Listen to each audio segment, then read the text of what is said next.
Oh, lordy lordy. Hello. This is my first attempt at being a content creator. A content creator. Creating content right now. Dagnammit. I think I'm very excited about TikTok because I think that you haven't tapped. You've only tapped an infinitesimal amount of what is possible with TikTok. And where's all the actors doing monologues, trying out monologues, doing characters? Are they really, do they really love acting, or are they just trying to make money at it, you know? Some people love to act. They love to have fun and play with voices. This TikTok is a great thing for that. And plus, tutorials.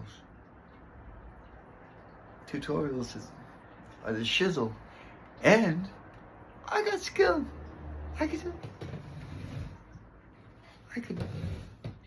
spend an hour's time.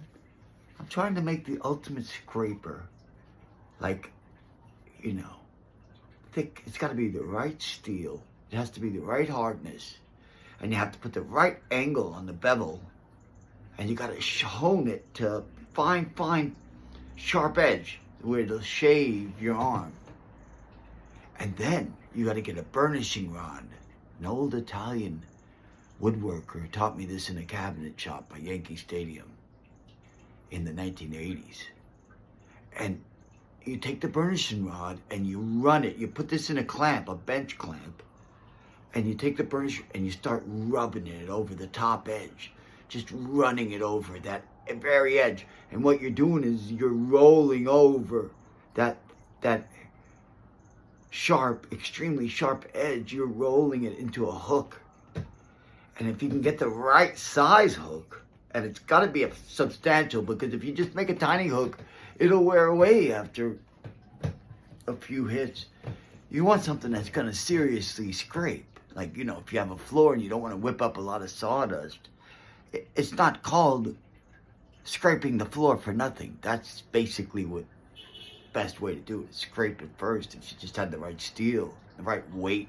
Maybe if you had some dead weight on it, you know, that would help too. That's what I'm thinking. I'm studying the idea that you just need serious weight on that knife edge where it touches to tuck in under that polyurethane and just peel it away like butter. One pass.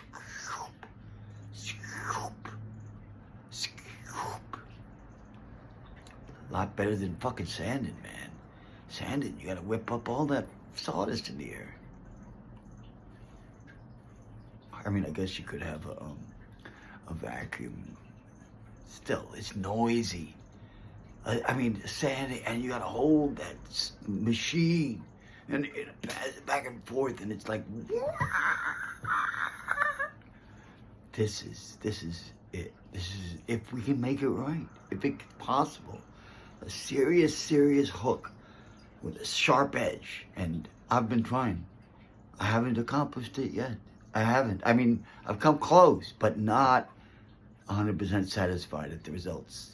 And I mean, this is the latest incarnation of the attempt, where I happened to pick up a piece of steel that said, oh, this looks like a nice thing I can make a scraper out of.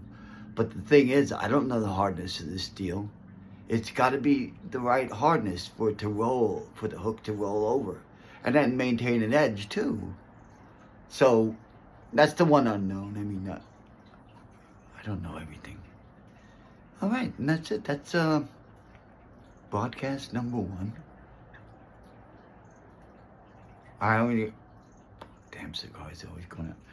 I haven't even given it a name yet. I haven't even given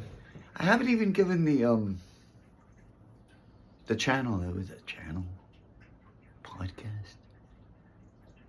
I don't even, the platform. Anyways, I love talking, even if it's to a camera.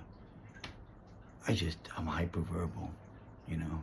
I'm like I may be on, like, slightly on the spectrum, you know? Or it's like almost Tourette kind of thing where I like yelling out lines at work. We yell lines at each other. We do movie lines, you know? That's how we pass the time away in the city in New York. Like, for a while, we were all having fun with that, you know, like, no, Spider, I said, make that coffee to go. And then doing the whole acting out, the Brooklyn Italian accent, you know, and the attitude, too. The attitude. And it was a lot of fun, but that's a whole other thing for another day. Thank you. And that concludes lesson 1.